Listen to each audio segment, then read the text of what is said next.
단지 전쟁을 끝내고 싶었을 뿐이었습니다. 유럽은 지쳐 있었고 도시는 무너졌고 사람들은 더 이상 황제를 믿지 않았습니다. 그런데 그 순간 누군가는 왕관을 쓰지 않고 세계를 차지하기 시작했습니다. 미국입니다. 이 나라는 제국이 되기를 거부했습니다. 식민지도 싫어했고 왕도 없었고 해가 지지 않는 제국 같은 말도 하지 않았죠. 그런데 이상합니다. 영국이 무너진 뒤 세계의 돈은 미국으로 몰렸고 세계의 규칙은 미국식이 되었으며 세계의 선택은 늘 미국을 향했습니다. 도대체 이 나라는 무엇을 한 걸까요? 20세기 초 세계를 지배하던 방식은 분명했습니다. 배를 만들고 바다를 장악하고 식민지를 늘리는 것. 포르투갈, 네덜란드, 영국까지 모두 같은 공식을 따랐습니다. 하지만 두 번의 세계대전은 이 공식을 완전히 망가뜨렸습니다. 영국은 이겼지만 승리의 대가는 너무 컸습니다. 군함은 낡았고 식민지는 독립을 요구했고 무엇보다 돈이 없었습니다.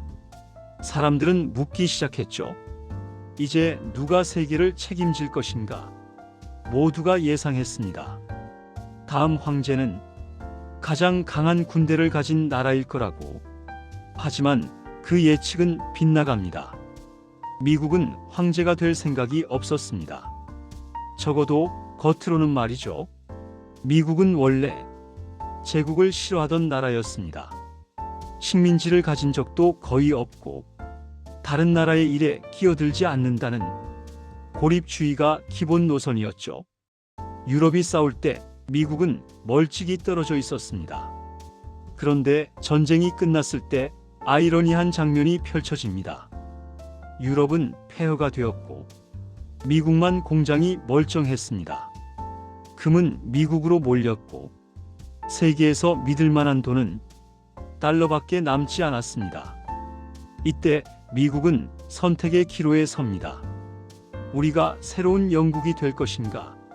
아니면 전혀 다른 방식을 만들 것인가? 미국은 두 번째를 택합니다. 1944년 미국 뉴햄프셔의 작은 휴양지에서 비밀스러운 회의가 열립니다. 브레튼 우즈 회의. 겉으로는 전후 복구 회의였지만 실제 목적은 단 하나였습니다. 전쟁 이후 세계가 움직일 규칙을 정하는 것. 미국은 이렇게 말합니다. 달러를 기준으로 하자. 달러는 금과 바꿀 수 있게 하자. 즉, 세계의 돈은 달러를 통해서만 안정될 수 있다는 구조였습니다. 이 순간부터 군함보다 무서운 것이 생깁니다. 결제 시스템, 신용, 규칙.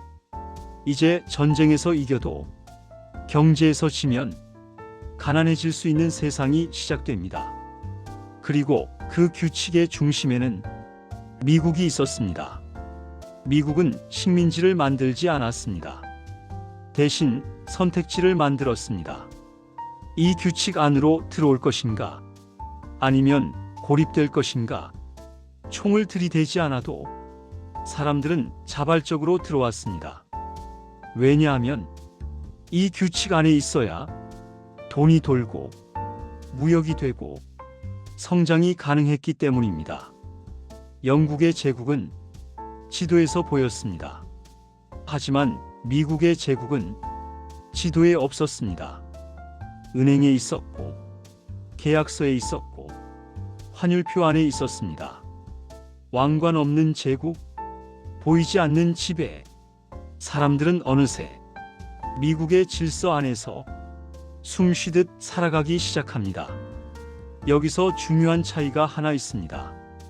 영국은 바다를 지배했기 때문에 항상 유지비가 들었습니다. 군함, 식민지, 반란, 통치. 하지만 미국은 유지비가 거의 들지 않았습니다. 규칙은 한 번 만들면 사람들이 스스로 지키기 때문입니다. 이것이 미국이 영국보다 더 오래, 더 깊게 세계에 남은 이유입니다. 하지만 완벽한 제국은 없습니다. 미국이 만든 이 질서는 한 가지 치명적인 약점을 처음부터 안고 있었습니다. 규칙은 모두가 믿을 때만 힘을 가집니다. 그리고 언젠가 이 질서를 흉내내려는 나라들이 등장하기 시작합니다. 가장 먼저 그 약점을 눈치챈 나라, 다음 편에서 이야기할 그 나라가 바로 움직이기 시작했을 때 세계는 다시 한번 불안해지기 시작합니다. 영국은 바다를 지배했고 미국은 규칙을 지배했습니다. 그렇다면 질문은 하나입니다. 이 규칙의 시대는 과연 언제까지 갈 수 있을까요?